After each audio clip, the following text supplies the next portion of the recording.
Hello artists, welcome to week 3. This week we're going to learn about still life. And still life is when an artist takes items and sets them up, arranges them in a composition, an interesting composition, something that's interesting to look at, and then they draw it or paint it or collage it or take a picture of it or sculpt it out of clay. So I'm going to show you some pictures of some famous still life and not so famous still life. The Chair. Vincent van Gogh was a famous artist. A lot of you have heard of him. He painted Starry Night, one of the most famous paintings in the whole world. And he loved to paint so much, he would paint anything in his house. He'd paint his bedroom. He would paint his furniture. He didn't just paint the chair straight on, though. Do you see how he tilted it a little bit? So it's a little more interesting to look at than straight on. Different angle. And he painted that. He painted flowers.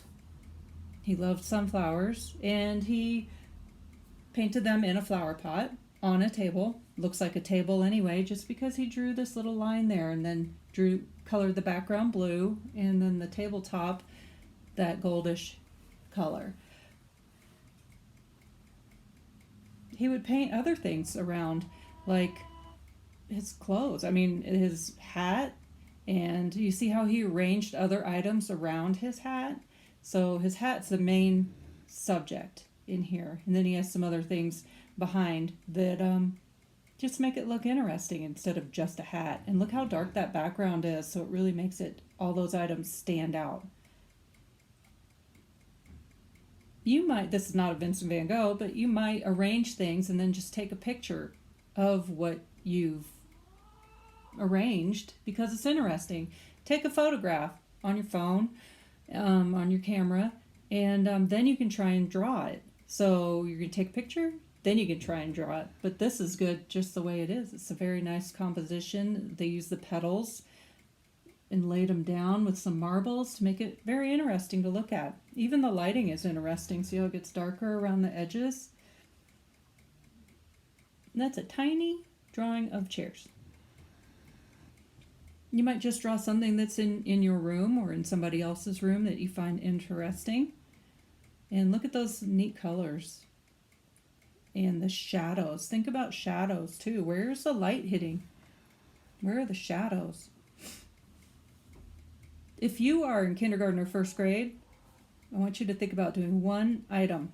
One simple item. It does not have to be a bucket. It might be your favorite toy, your favorite food, or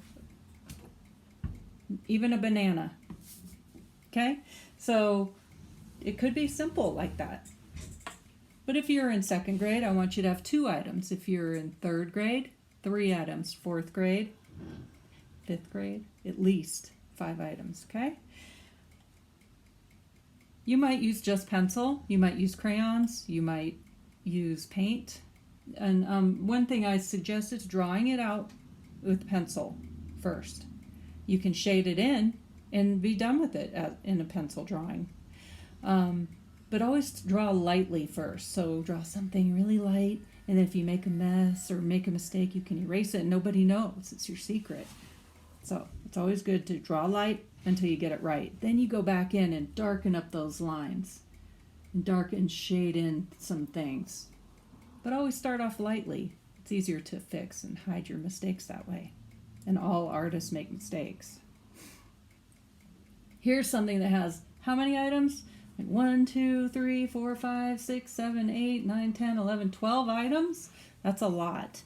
But you could see that some things are in front of other things. Some things are overlapping. Like you don't see this whole bottle because the apple's in front of it. You don't see that whole apple because the bottle's in front of the apple. You could see it peeking through a little bit because that glass is not solid. It's see-through, transparent. This one, you can't see the back, that part of the apple. So what you're going to do is set up your still life and draw what you see. So I'm going to close that. Now it's my table.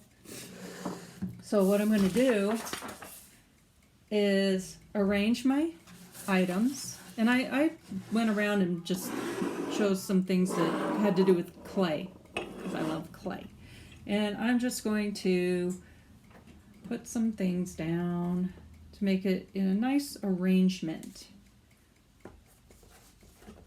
Okay, this is clay glaze. This is a little clay bunny.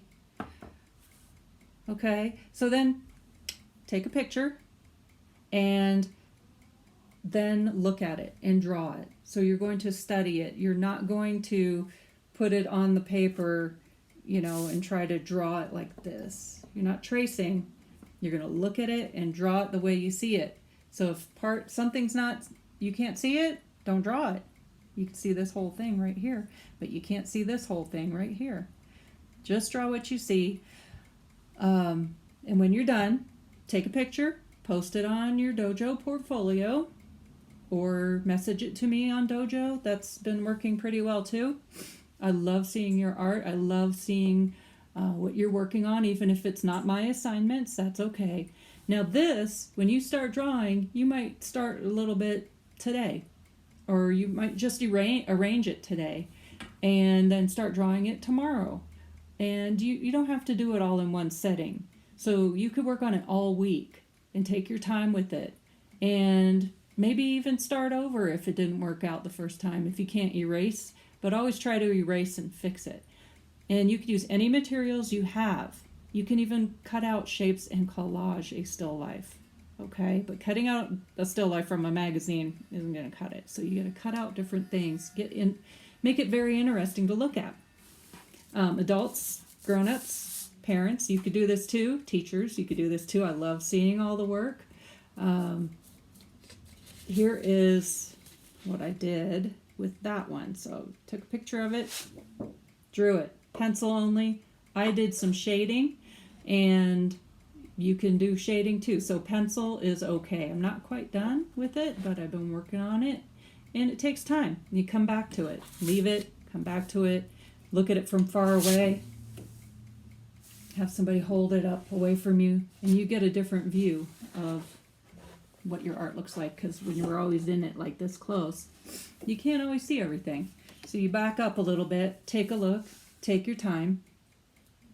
And I think that is it for today, people. I will see you next week. Miss you, stay safe, and keep creating.